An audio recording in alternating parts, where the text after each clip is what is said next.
Warning. The following content may contain elements that are not suitable for all audiences. Viewer discretion is advised.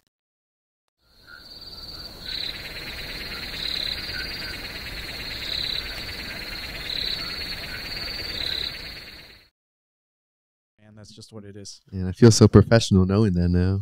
There you go. You're a professional nerd now. Congratulations. All right, you ready? Ambitious guy, really. That should be under your title. When I introduce you, I'm gonna put like a little. You know how like news anchors have. Yeah, that's girl. Yeah, there you go. Professional, ambitious man. Ambitious network engineer. There you go. Hey. But that'll be my. I'll plug my company name. Oh, snap. Check him out. He's single. Oh wait, that's false advertisement. All right, man. Well, are you ready? I'm ready. Sweet. Well, with that, welcome back to Win the Night podcast. I have a very special guest tonight. One of I thought I was the only Marine that was considered the smiliest Marine ever, but I was dethroned by the next guest. Please introduce yourself. Oh, thanks. I'm Evan. It's quite the honor. Maybe for my other / we were talking about, add Goofy to it. Yeah. Is that another nickname? Yeah, that's what Kano gave me. Oh, really? Oh, that's kind of mean. I mean, I don't mind it. I like the movie Goofy as a kid, so not too bad. Yeah. Well, it's funny because I've never seen you ever upset. So I mean, I understand the nicknames because like you're just never upset. I smile sometimes because I'm literally trying not to laugh all the time because the hardest thing for me was like I dealt with life with humor, so like I would always try to think of things that were funny, and I would always think about them at the worst times. So like when somebody was talking to me, I was trying not to laugh because like I'm just always I always find like humor in what people are saying. But for you, what is it that makes you smile all the time? I mean, I don't know, I guess positive attitude or something like that. Like I remember we had this debate before like you got out where you were like, I like to anticipate the worst so that way I'm not too upset about it, and then we're going back and forth. I was like, well, if you just have like a positive attitude about it and not even worry about that, you'll be fine. But I mean, a part of that too is because I worked a lot with kids, when I was like coming up and shit, and like so the constant thing is like whenever they do something, you kind of gotta emphasize it to like level 10, like, oh bro, like that's awesome, you held your breath under the water. Oh shit, that's insane. Okay, yeah, no way. Yeah, like so that kind of thing, and I think that kind of helped out with that too. You taught swimming, right? Yeah, I was a swim instructor for a couple of years. Then I worked for the Boys and Girls Club, and I was a camp counselor and stuff like that. So I had like a pretty big resume when it came to working with kids. So let me get the timeline correct. You did that swimming instructor. You did that before you became a Marine, before you went in the Marine Corps? Yeah, right before. And then when I came back from all the training and everything, I went back to teaching swimming and, again, working with kids further because I actually wanted to be an experimental psychologist. So, working with kids, that looks really good on your resume. And everything I was learning in school, I could just apply it. Experimental psychologist. Yeah. What? I've never heard of that. What does that mean? So when they need to conduct experiments, like let's say this guy has a hypothesis of something he wants to figure out. Well, you technically need a license to do that. Mm-hmm. I mean, that's kind of what I wanted to get into, is more the experimental portion of it. Mainly just because like coming up, I knew I wanted to go into that field. Mm-hmm. I just wanted to be a basic psychologist. I wanted to help people, talk to people, and work through whatever can get them through the day, Mm-hmm. And then I read more about like the experiments that are being done in my classes, where it's like, obviously there's like the Stanford one, there's like the Bobo one with the monkey, and like the monkey like being away from the mother, but like it has like that like comfy thing to huddle against too, and that's what it would do most of the day because it felt like it had a mom at that aspect. So it was like those are the things I really wanted to like see and test out and like be a part of, moving forward. So what happened? What life. Well, I mean, the big one, honestly, that was probably the contributing factor was I had a daughter at when I was 21. That's right. That's right. So when I was going to school, I didn't mind not making any money for the next couple of years. But then daughter came and I was like, okay, now I gotta worry about my finances now. So I did IT because it was like a job I got as a part-time, and then I was like, okay, I kind of like this. I can see myself doing it further, and I'm kind of glad I went this route because I gave up going to school and just did it full time, and I felt like my career at this moment is going pretty well. Yeah. Well, I want to ask you more about the whole, because having a daughter was kind of a surprise. Like I don't imagine it was something that you kind of like.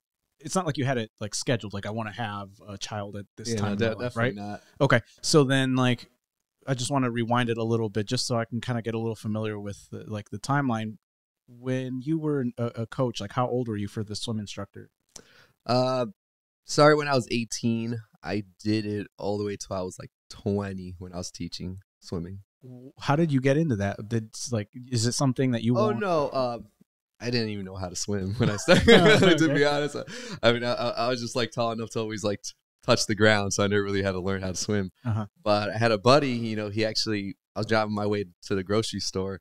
Dude pulls up next to me. I was like, oh shit, how's it going, man? And he's like, yo, pull up. I got something I want to bring your way. And he told me about the job, and I was like, I don't know how to swim, bro. He's like, dude, it doesn't matter, bro. Like, you'll learn. I was like, yeah, I guess it's time I do learn. Yeah. Well, it's convenient because for people that don't know, the part of becoming a Marine is you have to go through a swim call. So then did it help at all prepare for that? It made it insanely easy. Really? If anything, when I was like going through it and there's guys who didn't know how to swim, I was like giving them tips on like what to do, like what not to do. Like obviously like for laying on your back, you don't want to sink in your gut. You want to push out the stomach, like your hips should be coming up and shit like that. If when you do your swimming, make sure you're moving your entire body. When you take your breath, don't move your head. You're going to mess it up, and you're actually going to be drinking water. So it's like these little tips I was helping people out before they went in. So, well, did it make any difference because we have to swim with camouflage uniform and boots? Like for me, I wasn't like the best swimmer, but I knew enough to. I mean, I passed on the first attempt. Like I didn't have to. Some people have to cycle through it a couple times because they just sink. Like some people just sink and they don't stay afloat. But for me, with the boots, it was a lot harder. Like my legs started cramping because they filled up with water. I was like, I can't kick, like I was trying to kick and like my legs were cramping. I was like, how's this? This is a lot harder than without it. I mean, I didn't see it as much of an issue. I mean, because at the end of the day, it's like when you swim, it's you build a habit when you do it for so often. Like the main thing you see people don't do is they kick, and like that's like a big one that they should be doing, but you never see them with their legs because they don't have like that a habit of doing. They're just trying to move their arms, and what happens with that? Their legs end up going down, and like they end up being in the drowning position upright. So that's what I fell into. Yeah. Well, I was starting to fall into because my legs were cramping, and I was trying to get my legs above water or like above the like the surface of the water, and every time I tried to. My legs would start to like sink, and I'd have to fight to get them up because of the water. Is that something you experienced? No, I found it be super easy. So I just suck, is what you're telling me. Yeah, no, just for practice, man. You get there. Fair enough. So then you did that for a couple years, and for the swim instructor, and then what made you want to be a Marine? My first year of college, definitely. I was actually one of those kids in high school when the recruiters would come in. I'd be like, yo, dude, that's so lame. Who would want to do that? Like I just couldn't even imagine. You had no idea what you were about to do.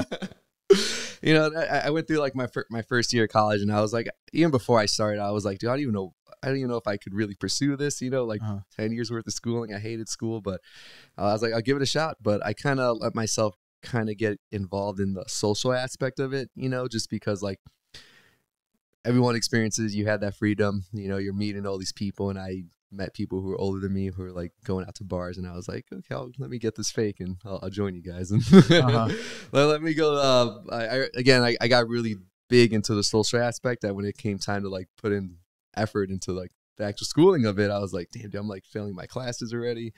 And I was like, by the time I finished my first year, I was like, okay, I need to make a change here.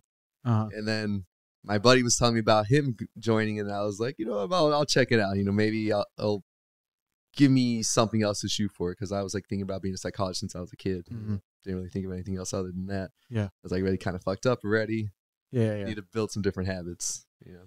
So, well, you know, looking back at it now, you have a better view of it, right? How do you think? Did it turn out how you thought it was gonna, or how did it turn out for you? Definitely not what I thought. You know, because you know, I think it was like Chidas who said it. She's like, yeah, before I joined, you know, I thought it was like so organized and everything. Then once you finally in, you're like, yo, this is so like not what I expected. Like I thought everything would be like, you know, like by like punctuation and everything. You know, granted, you know, in the reserves, it probably different than active duty, which is what we're the reservists. So, I mean, I thought I would kind of be gruffer, you know, in that sense. I thought my personality would have changed completely, and I was kind of glad it didn't, you know, because like you have like that mindset of what you see in movies, and like that's how they are. But like I'm kind of glad I managed to be myself the entire time. I think that has here's how I see it. I don't know if you see it like this, but I see it as the Marine Corps doesn't change who you are. I think what it does is it exaggerates the qualities you already have. So like if for example, for me, like I'm a very expressive person, right? And so I'm just that now times 10. Okay. Like that's how it was for me. Do you think it amplified your qualities?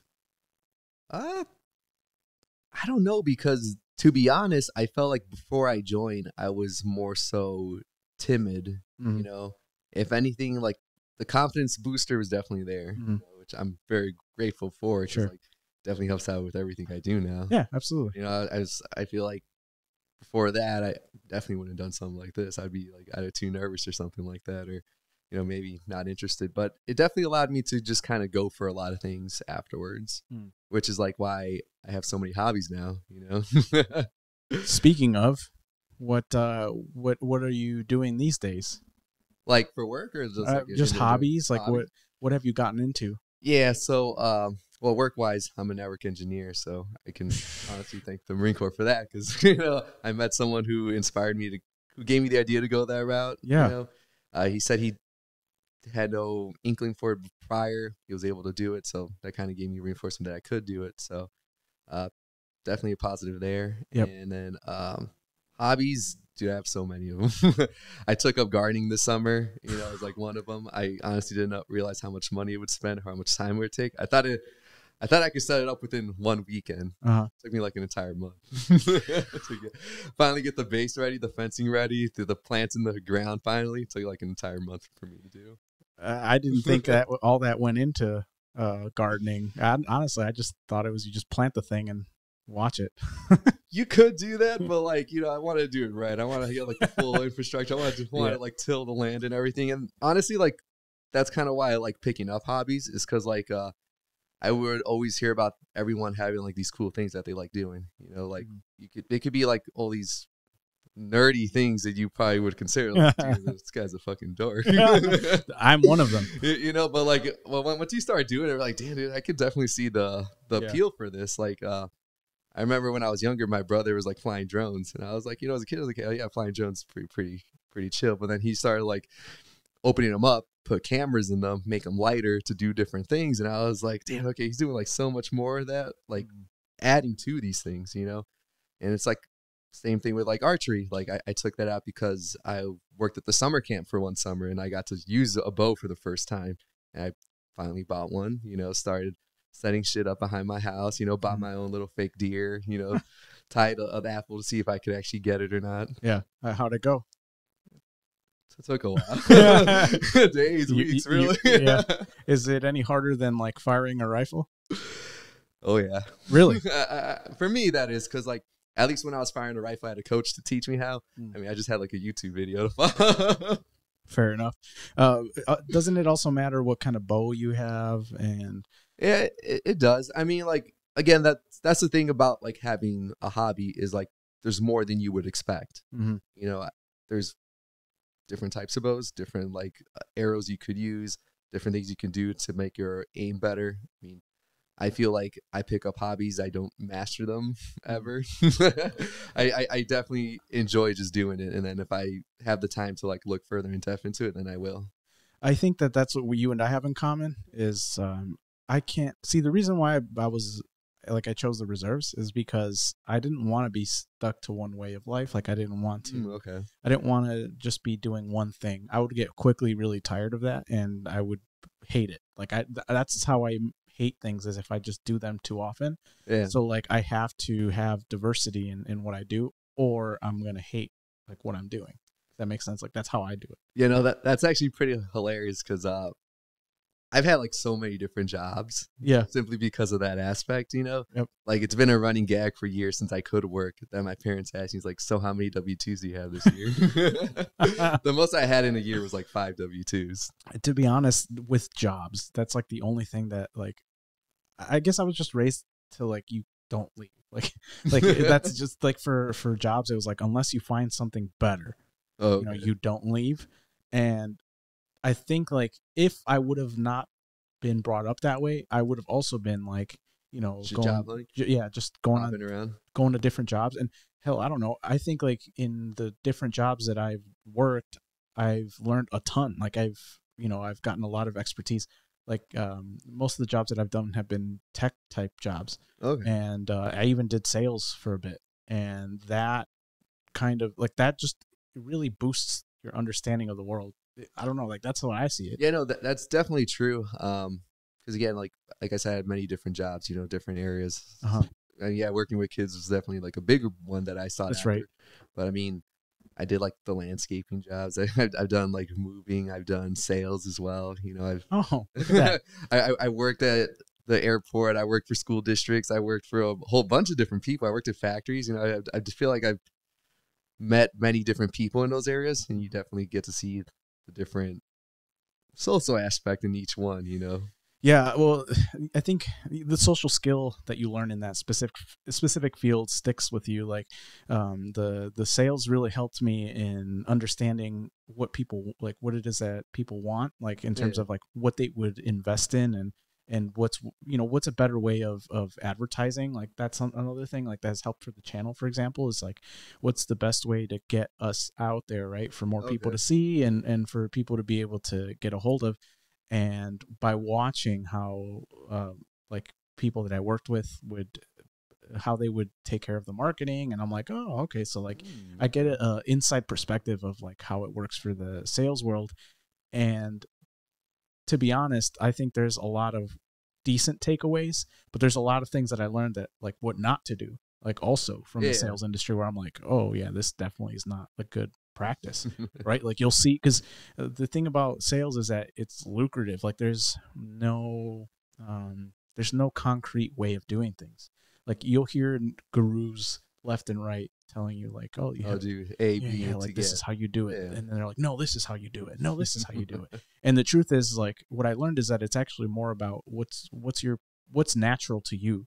Like that's what it comes down to, is like what's yeah, definitely. Don't pretend to be someone you're not, because that comes off as like you have to be genuine in what you do, right? Like when you do, if you don't believe, first of all, you have to believe in what you're doing. Like that was the thing that I learned, is like if you don't believe in what you're doing, it's not a good place to be. Like you don't do that thing, because then people, how are you going to make people want to buy something that you don't believe in? You know what I'm saying? Like, so like Jordan Peterson actually has like something like that where he's mentioned where like, don't do things that you don't want to do, which isn't like, I don't feel like working out today, so I'm not going to do it. But it's like from a moral standpoint, like if I morally find this wrong, and if I were to do it, I'm actually going to cause conflict within myself, in which case it's going to just bring me down in the long run. Like he's saying like you can bring it to relationships. Like I morally find being promiscuous wrong, but then I go out and like cheat on someone, and now like I just did something that I found morally wrong. You're going to be eating at yourself, and like that's kind of where people tend to go in a downward spiral for a good while. Yeah. It, that was I completely forgot about that. That's actually a really good point. Like I've also watched that specific clip that you're talking about, where he mentions specifically that to stay away from doing things that basically make you weak. Like don't do things that make you weak, and that's giving up your moral code, right? Like doing things that are against your moral code. Yeah, I do like that thing where he's like, you want to be a monster, you know? Oh, that's right. You're talking about where he says you should be a monster, but you should then learn to control it, right? Control like what you are. Yeah, that I think that that's a wise thing. Like the Marine Corps kind of helped me with that really because before I went in, I didn't have the ability to. I wanted to be able to defend myself and the people I care about, but like I wasn't physically capable of it. Do you know what I mean? Like I didn't have the skill set. I didn't know how to fire a rifle. I didn't know how to fight. I didn't know how to do any of that. But you were like teaching MMA. I remember that. Like after, oh, I thought it was that like wasn't something you did from like. Since no, you were a kid. I didn't. I didn't get into MMA until I became a Marine. Oh, okay. And that's what inspired me. That's what gave me the confidence to go into MMA. was the Marine Corps. It was like, well, you know, if I could do that, you know, like that's kind of what it became. Yeah. You know what I'm saying? Like for me, becoming a Marine was like it was like the biggest leap that I had taken in my life at that point. Where it's like, if I could do that, basically everything else I should be able to do. Like, that's how I saw it. Yeah, I kind of use that as well, where I'm just like, I did this. I mean, how bad can this next thing be? Exactly. Like, the way that I see it is, I lived at, you know, at this place where it was every single day, like, I dreaded. Like, I hated every single day of it. There wasn't a day, like, I don't know, there's some people that have told me that, like, it wasn't that bad. Like, I think you're lying. Like, to be honest, like, I just don't, like, for me, it was every day was rough. Cause first of all, I'm not a morning person. I've never been. The Marine Corps didn't make me one. Like, I just don't like being woken up early. And that took a lot of energy out of me every single day, waking up that early. And that was the easiest part. The harder parts when you get into like the injuries. I don't know. Did you get any injuries while you were there?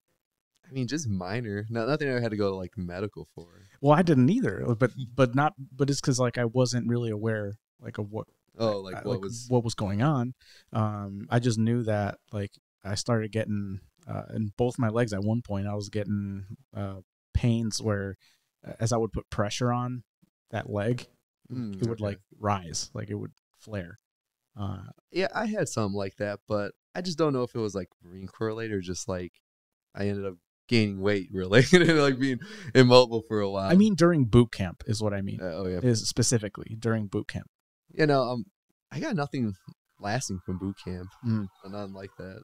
But I made sure to like stretch every night. You know, and my cousin called me like maybe like a week or two ago, and he was actually telling me like, yeah, you know, I'm actually thinking about going to reserves, and he wanted my input on it. And I was like, well, that's actually like one of my biggest recommendations. Like, yeah, you have that hour of like free time. Make sure you're stretching out your legs. Make sure you're stretching out your whole body. Yeah, that's interesting. How many people have? Is your cousin the first person that's been talking to you about going to the Marine Corps? Has anybody else? No, I mean, I feel like it happens every time someone finds out. And to be honest, I don't tell anybody that I am in the Marine Corps when I go out to do things. It just kind of comes up because like if I can't make something, they ask like, oh, why can't you make it? I'm like, oh, I have drill. Or like at school, like I've had to tell them like, oh, I'm not going to be here, you know, I have drill, and can I have an extension on it, you know, I have to say in front of the class because like I want to make sure she knows. Or like at work, I probably went like the longest like 2 months before someone found out, because then I had to finally mention my boss like, oh, I have drill this upcoming month. You're still in, aren't you? No, so well, I guess technically, so I just had to finalize my paperwork. So like I was doing my checkout process last month, and I just had to talk with one guy from admin to get all that shit wrapped up. But I've been so busy with work, like, you know, I don't have like the entire skill set to be a network engineer, but my job is training me to get there. Okay, you know, so they signed me like a lot of tasks, and like they had me like they mention like, hey, I need you to look into this, study this, and then I'm like, okay, I'll do that. And then by the time I like think about it, I'm like, okay, I'll give this guy from admin a call. Not available, okay, I'll chime later, and then later just never happens. So what do you have left to do to check out? Like, are you Oh, just S1. That's it.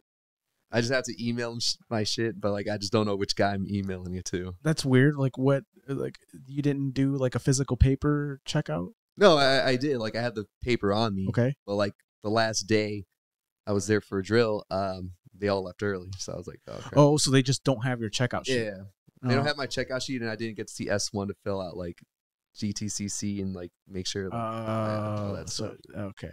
It's really, to be honest, like I don't think they really care that much about that. Like I'm gonna be like, I've heard of some of the guys when they got out that, well, for me, I went through the whole checkout process because I wasn't gonna not turn that in. Like I was too, I did not want to get called and be like, hey, you need to come back.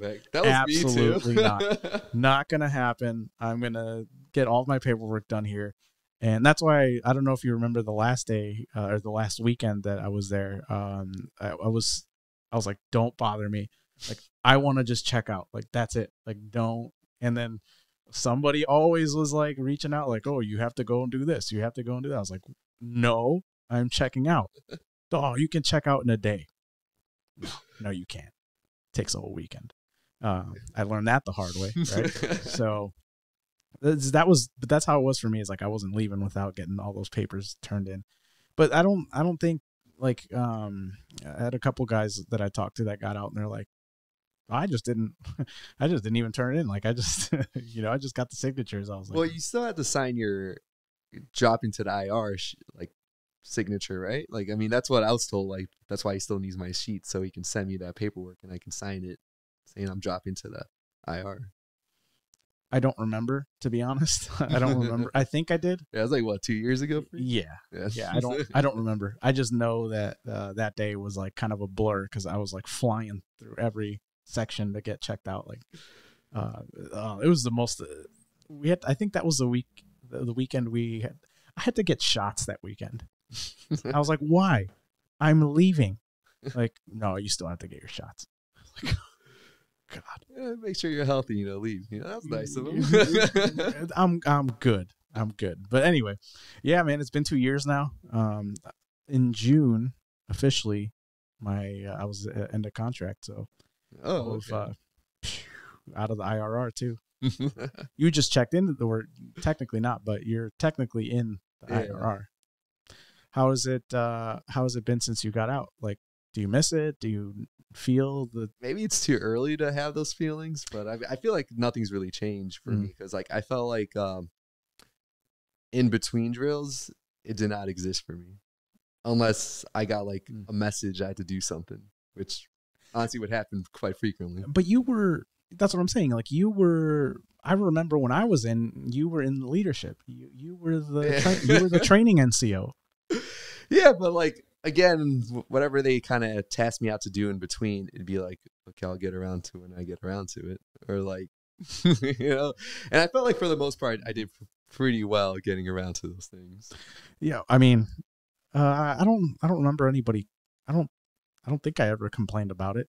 To be honest, like it was just really good. It was about like getting people the certs to what they needed to do, like the Humvee courses and all that stuff. And that's kind of when, like, even when those had to get done, I didn't bother too much with it because we had squad leaders. It wasn't. Oh, I test them out to do stuff. Like, no, I remember specifically because that was a big deal. Like when I first like checked into the role, like into platoon sergeant, like everything was a disaster. Like all we were in red in most of the courses that we needed to do.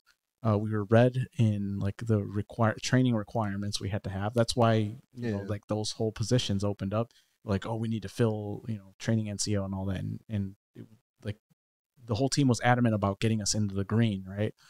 And the Humvee thing was like I remember hounding all the squad leaders, like, dude, we have to get this done by like this. I think it was by like July. We started in like May or something like that, and then like by July we have to have the majority of us in green, and we did. Yeah. We all managed to get in, or not all, but like 90%. We were green in Humvee completions and again, like well, this was said like to me. It was like, yo, you have like no sense of urgency.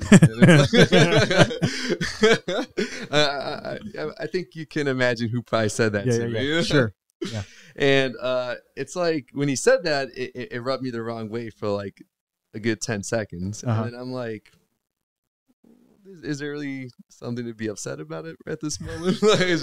Like, I mean, because like we're supposed to like leave at like 10 o'clock or whatever. I'm like, things weren't working. It's like, well, if it doesn't work, what am I supposed to be freaking out about? They're working on it.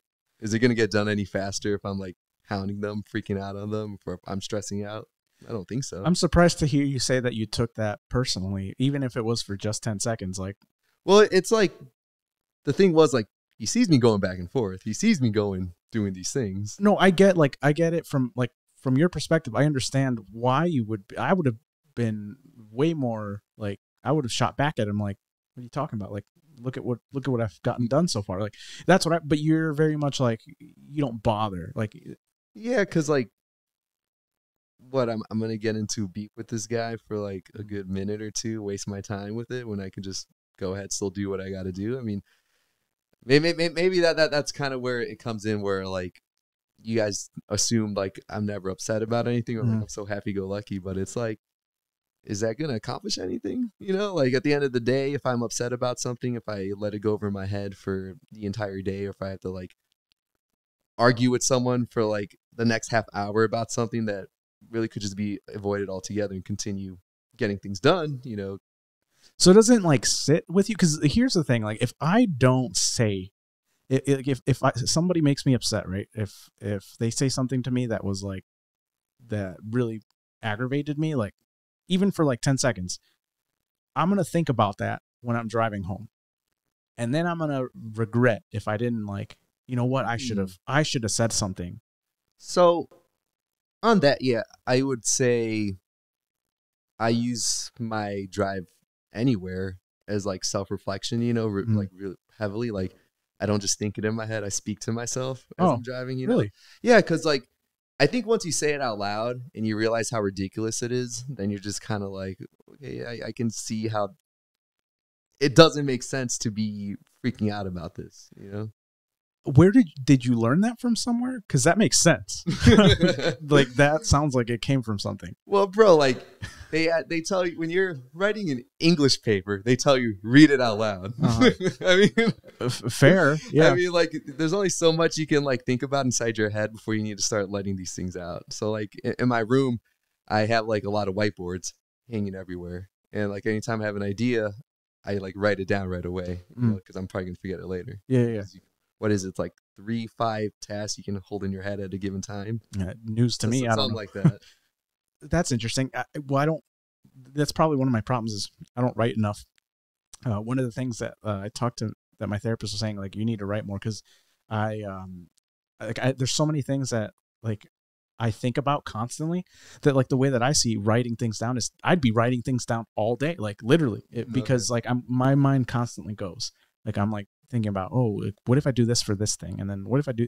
So like what I've tried to do now is I have to text, like, let's say, for example, I come up with an idea for you. Like, when I reached out to you about, you know, being on the podcast, what I did was I thought about it as I was like working. Right. But I'm like, if I don't send this text right now, I'm going to forget. And then and then I'm not going to remember to text you after, or it's going to be like way later down the road, and then I'm not going to have enough time to plan it or whatever. But like, I just wanted to, if I don't get that thought taken care of right then and there, like, I'm going to forget about it for sure. Okay. And so that's how I've been dealing with things up until, you know, my therapist was more like, well, you gotta, you know, there's a lot that she's like, no wonder you're so anxious. She's like, because you just bottle all of these things up in your head, and you never let anybody, like, you never let it out. It's always in your head. And so then what happens is sometimes, well, it has to go somewhere, right? Like, I would sometimes, like, you know, let's say in an argument, somebody says something to me, like, you get like 10 years of pent up like anxiety and anger all at once because I just didn't write things down. So that's how you deal with it then. Yeah. I mean, I feel like, so I would say it also backfires. Okay. Because like, if it's something related to someone else and I basically had that conversation with them by myself, and then it's all good with me because I already worked through it. I did not talk to that person on the issue, and they're still upset about it. I found that kind of happens in certain relationships I have, because like I would tell them like, oh well, I just thought about it, I'm fine with what happened, let's move on. And they're like, no, like you're not dealing with the profit. I'm like, I feel pretty good right now. I don't know about you, but I'm pretty good. Well, I don't know that that's necessarily a bad thing, because you are only responsible for the way that you feel, right? Yeah. And if let's say, for example, like if you say something to me and I'm upset about what you said, it is my responsibility to bring it up to you and tell you, hey, like, this upset me, right? Like, whatever you said, and, can we talk about it? Like, that's the avenue we're supposed to take. Whereas with you, let's say, for example, if I said something to you and you were offended by it, like, I'm fine with it because, like, I'm not offended. But if you're offended, like, I can't know that. Right. You know what I'm saying? Like, you have to tell me that. Yeah. And like, if same scenario, if that was me who I was offended, I don't think I'd probably bring it up. Okay. Because I probably would have moved on from it. But I don't see a fault in that. I don't either. But like I mainly notice it when I have like female friends, that don't like that very much. But what is it? What is the complaint?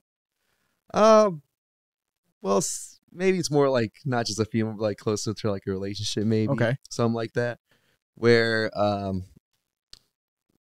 like I'll use one for example. I got to work in the Philippines for a good month because I was working for this MSP, and all my coworkers there are from the Philippines. So I got to fly out there, live there for an entire month. Before I went out there, I was introduced to one of my coworkers' friends, and she lived out there with me for that entire month. Like, she stayed in my place. Oh, cool. We got to know each other. And when I came back and things were kind of fizzling out, I mean, I still like her. I thought she was really cool. But it's like, she would be upset that I'm not giving the time, and I would explain to her like, well, there's nothing that can really be done. I'm busy. You're busy. I know you're upset about it, but it is what it is. Let's progress forward. We can still be happy, but she just doesn't think that way. Yeah. The moving on part, or just. So yeah, well, I mean, the complaint there is that they want more of your time, basically, right? Yeah, but it's like, it's been explained both parties. I explain my piece, explain your piece. They just don't mesh. Oh, and the resolution is just to move on. Like, that's kind of how I see a lot of things. Just move on, and like move on with like don't let it upset you. There's no reason for it because things probably aren't going to change with that issue. And so basically, like, I'm assuming that you probably told them, like, as you were getting into a relationship, right? Like, hey, this is my situation.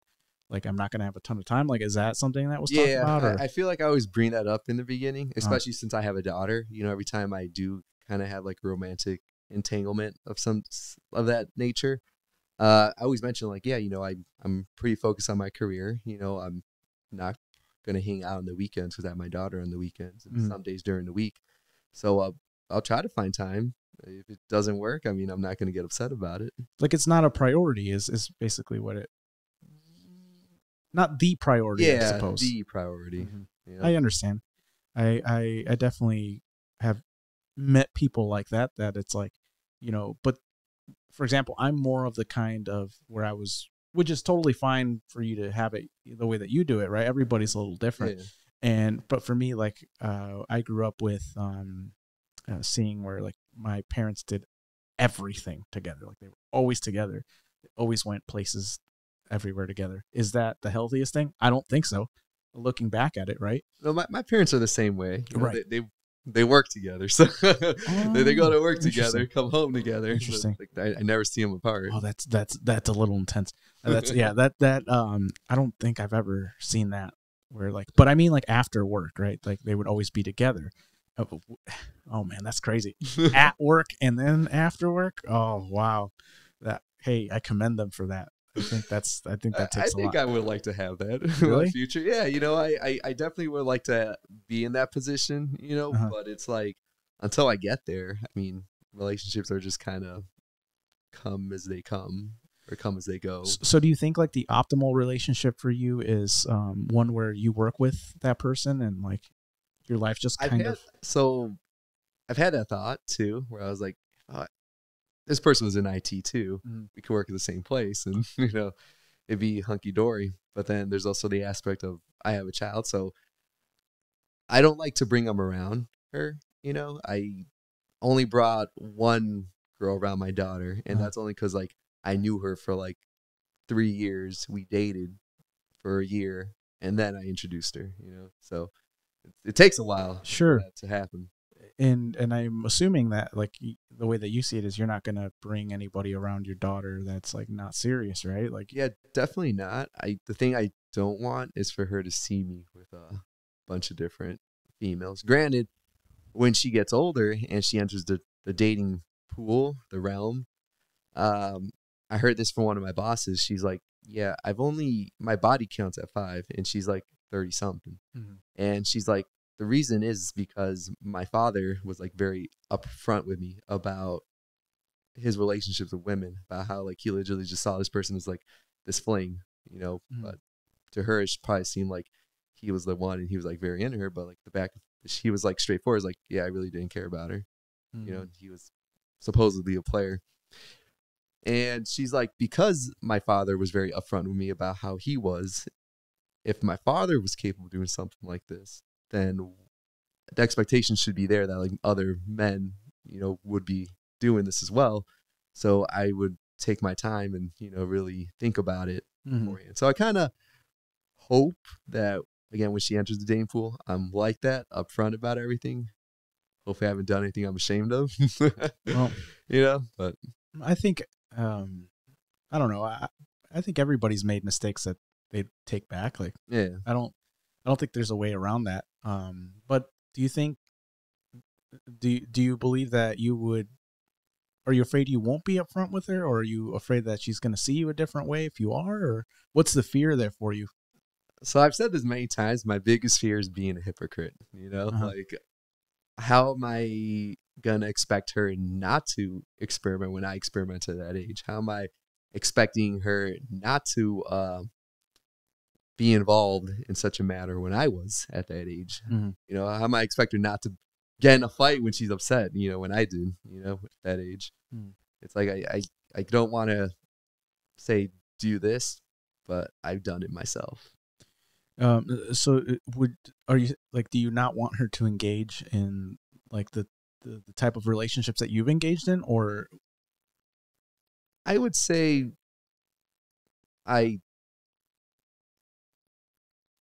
I'll let it happen. Like she has to experience it for herself. I can only tell her about it and like what my experience was of it. Like I feel like if I'm too controlling at that point, it's like, again, you tell them not to do something. Oh, sure. Yeah. Well, I'm not a parent, so like I don't, I can't speak on whether or not I think that, what the best way to do it is, but, I've been on the opposite end, right? Like I've been the kid in that situation where like I would prefer, this is just me, like I would have preferred if I was told up front, like about the truth about my parents' relationship, right? Because I knew it a certain way. I knew one story about how my parents met and how all that stuff, but I found out throughout the years, like how everything actually happened. And I wasn't happy about it. Like I was like, I believed like that it was a lot more like fairy tale-ish than it actually was. And that clouded my perception of what I thought relationships were supposed to be, right? Like, and I think that I would have appreciated having known what the actual truth was, because then I wouldn't feel so like abnormal for not having had an experience like I thought I was supposed to have. Does that make sense? Yeah, no, it definitely does. I've had that with like my own parents. Yeah. Like, they spend all their time together since I was a kid. Exactly. And finally, once I got older, and my sister actually, she made this comment saying she doesn't like want to, she needs to distance herself from the rest of the family, mainly meaning my parents. You know, and I talked to her about it, and she said like it's just something you didn't get to see because you were the youngest. Like you didn't know what it was like to be one of the oldest, and to watch kids, and when things went awry, you know, you were held responsible when it should have been, you know, my parents. And it's funny because that was typical. Like it was the same situation with my siblings. Like my older siblings they were the parents, and in fact, Cetacero, he was the older brother in that scenario. So one of the things that he remembers is he had to grow up quick, right? Like you had to. I can understand that. I was the youngest too, so like I honestly I learned from my siblings' mistakes. Like I would watch them make a mistake, get punished for it, and I'm like, I'm not doing that. You know what I mean? Like that was my view of it. But my older siblings' view was, it's always going to be my fault because like I'm the older sibling, right? Like I was held responsible for whatever happens. So unlike you, when it came time for me to do those things, my parents were very unfazed by it, I guess. Unfazed, like what? Like I mean, I guess there was like the initial shock, but they didn't really do much about it. They just kind of more so boasted and joked about it. Oh, they were like my brother made like a makeshift bong, right? And I remember that being like big when I was a kid. Like I remember this guy getting like, I remember people doing that. Yeah, you know, but like I grew up, I had like a party in my house with like friends, and like obviously people were smoking and stuff. Sure. My mom walks down, and she just tells me like, "Hey, can you guys keep it down?" And goes back upstairs. You know, I'm like, okay.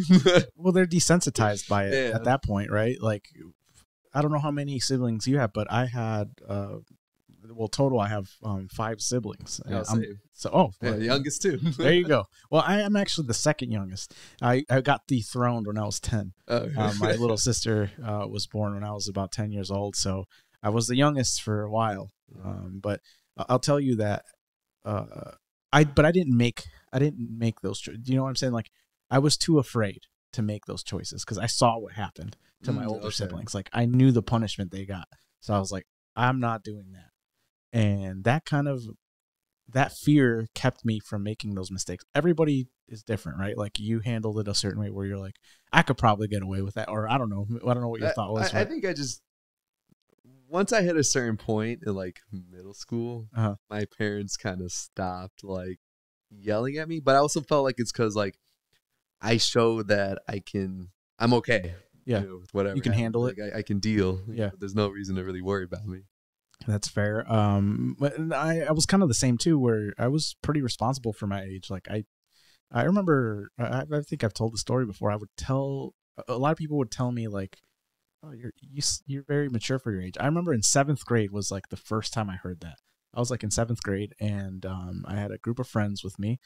We were out. This is when I was hanging out with. There's this one friend that I had that was really popular. He had a lot of friends, like, and I wasn't very, like I told you, like I didn't really hang out with a lot of people. I hung out with a small group of friends. So when I met this person, he was like far more, you know, like well known than I was. And so he would always hang out with different people. We would like hang out, I don't know if you guys hung out at McDonald's when you were younger, but that was like the thing, right? Like, I don't know if I hung, I just ate there. No, like people people would go there, hang out like in groups of people. Like they would all get together at McDonald's, and they'd go from McDonald's, they'd go walking to another friend's house or whatever.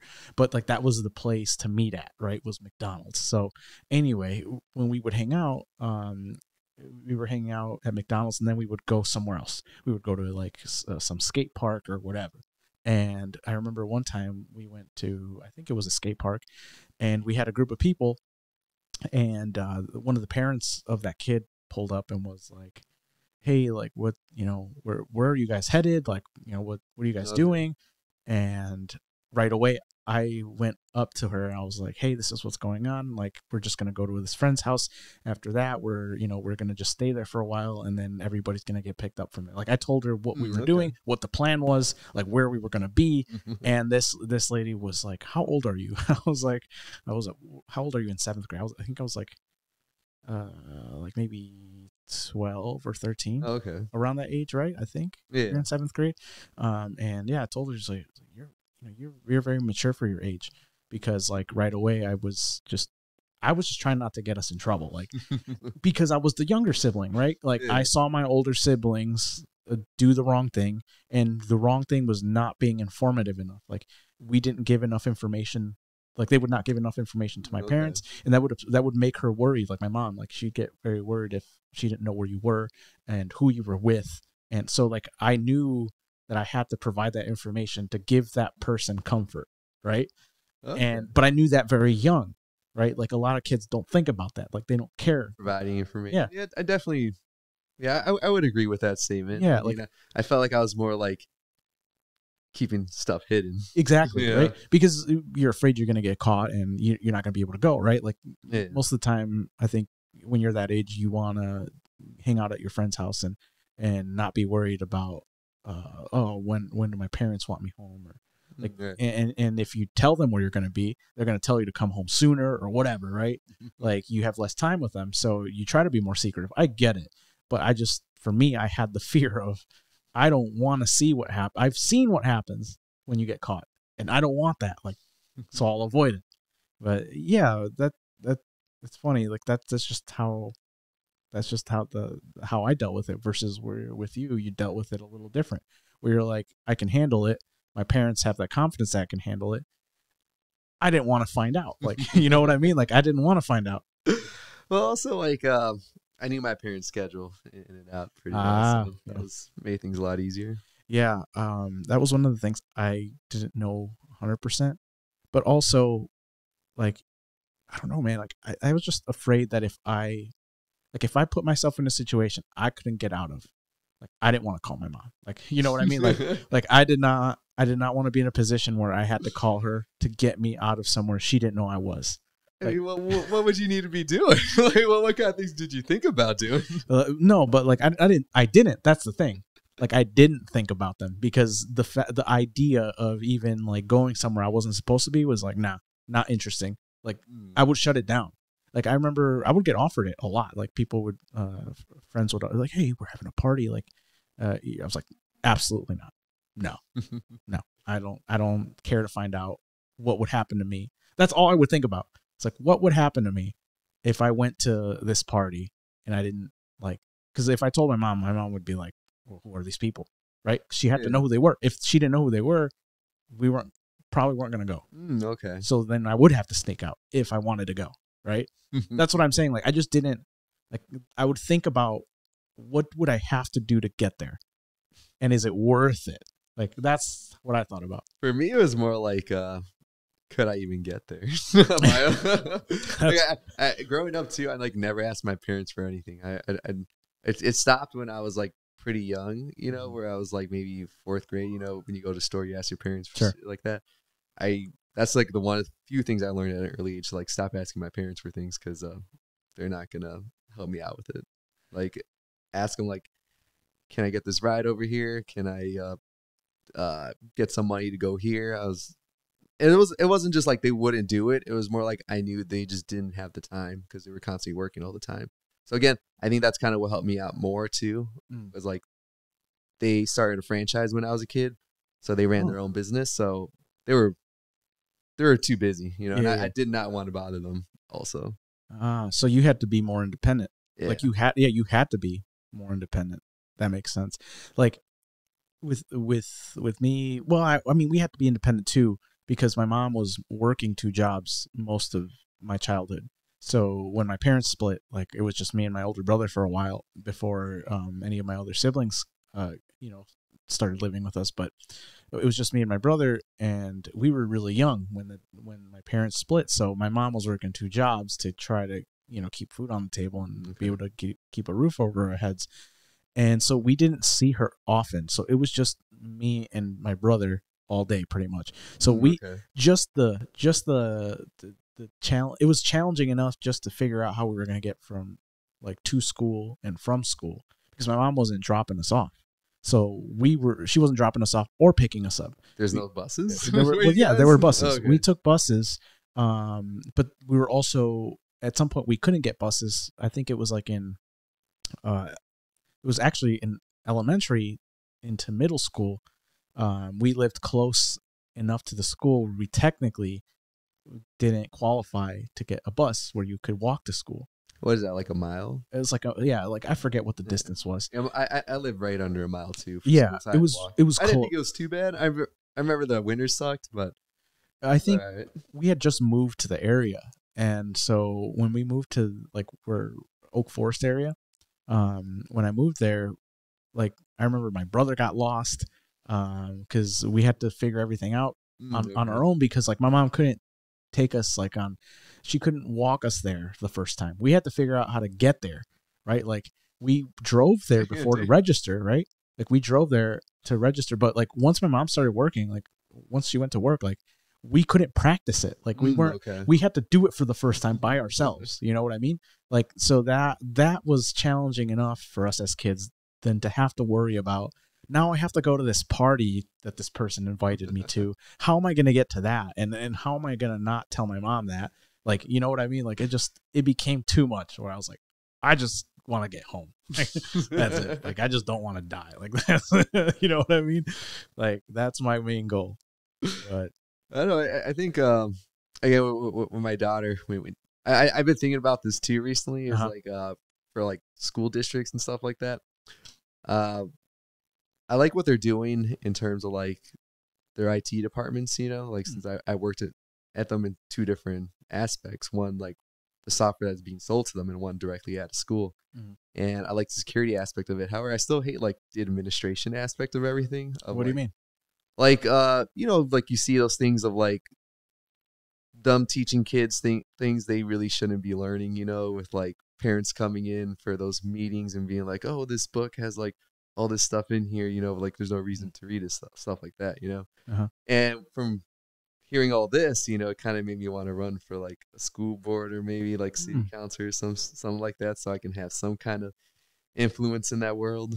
So what is your, I guess, like, what is it that bothers you specifically? Like, is it? Well, I would like it to be more structured in just like conversations they have with their parent, like they should have with their parents, stick with that. So like, you know, the thing with like, that weird like transgender storybook hour thing that's going on, you know, I wouldn't want that like at school. You know? So you're like, I wouldn't want them pronouns in schools either and stuff like that. Yeah. So basically like, you would rather that stuff be taught at home than at school. Like it's, I don't like the thing where they say like,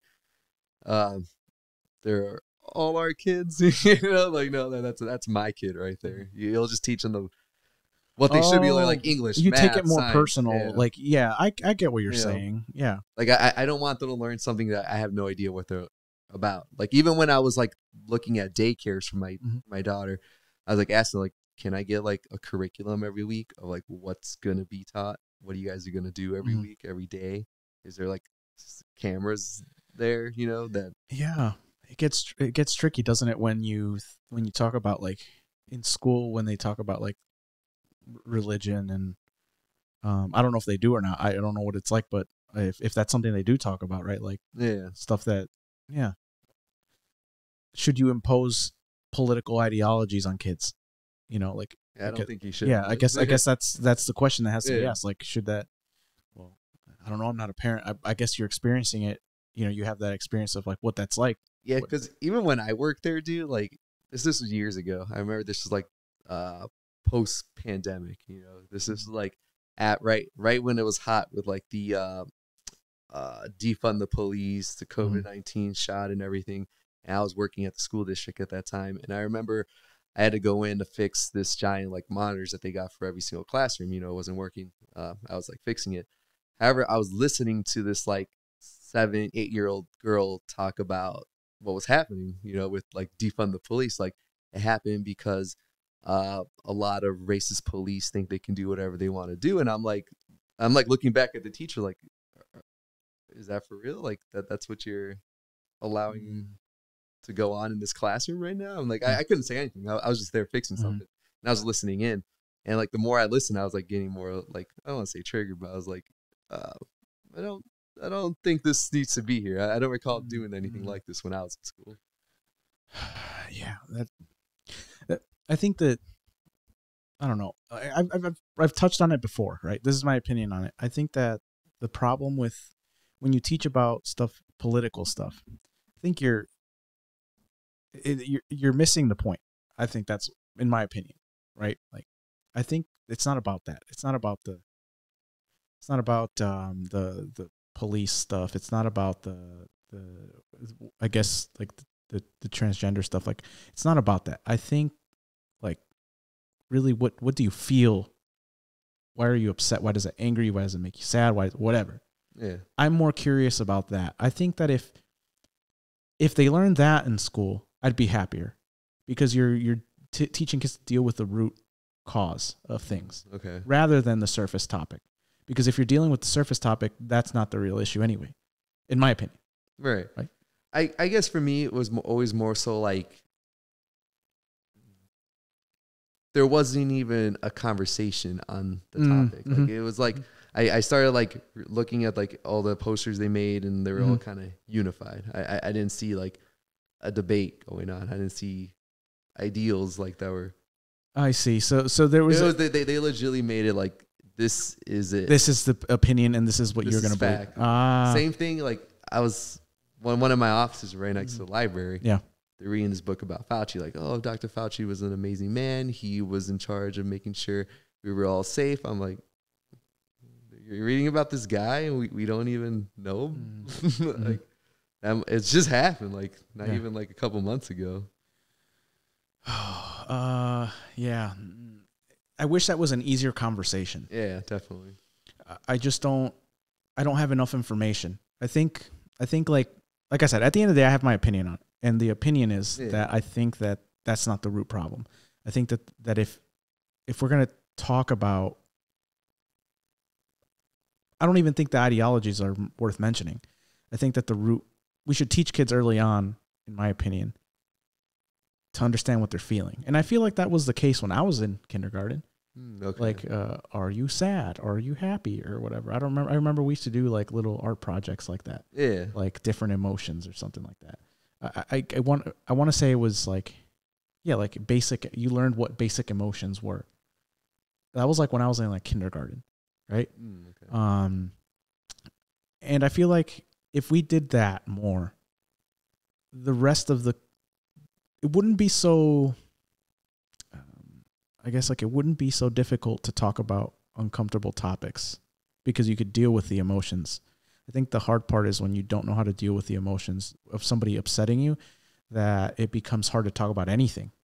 Yeah. And where ideologies might mix, or ideologies are uniform because nobody wants to be the one that. Like having like that civil discourse. Yeah, no one wants to be the one to upset somebody. And that's fair. That's understandable. I understand, like, it's hard when it's easy to upset somebody where they want to shut you down for the way that you feel, right? Because it upsets them. Well, then that's you can't have those conversations. You know what I'm saying? Like, right. And I think the best way to deal with that is maybe to have teach the kids early to have uncomfortable conversations, so that they don't have to worry about it in the future where they can't deal with it with an opinion different to yours. Because, like, for example, you have a skill that is very rare, which is that in your mind you can deal with the like you can, if something upsets you, you can be like, you know, okay, I'm upset about this, and then you say it out loud. That's the part that to me is I think useful. Like, you say it out loud. Is this really worth getting upset over? And if not, like, or is this really worth like me spending all this time being upset over, right? Like, it's okay to be upset. Everybody gets upset, but like, is this worth me just like holding a grudge over, you know? Yes. I think that skill's important. Maybe it's more about that. Maybe. I mean, again, like for me, it's more like there's a time and place for everything, you know? And again, like back on that, I just don't think that's the place for it in the school. I not only, I think they're too young to really have that opinion yet. You have to give them time to develop that opinion. I think like yeah, that's a hard. I can't really traverse that one without fully, like, without me sitting down with like other people and really really diving deeper into it. It's just like I only know the surface of it, and my opinion is that it's not about that topic at all. And if we can figure out a way to figure out what it's really about, I think then we're getting somewhere. Until then, I don't think we are. I think we're just digging our tires in the mud, like when we're trying to teach kids ideologies and all that. Yeah, I feel like we're just spinning our tires endlessly because we're not really dealing with the real problem. You know what I mean? Yeah, I get you. It's really complicated. Like, it's not as easy as people make it seem sometimes, where it's like, nah, it's easy. This is what you teach your kids and that's it. I don't think it is. I mean, you're a father. Like, do you believe it to be a pretty simple issue to fix, or what do you think the real solution is for that? I don't think it's that simple, but again, that's kind of why I want to dive into like more so consideration of diving into being part of like the school board, you know, so that way I can kind of see how it is they arrive at these decisions they make, you know, because it's affecting a lot of people, you know.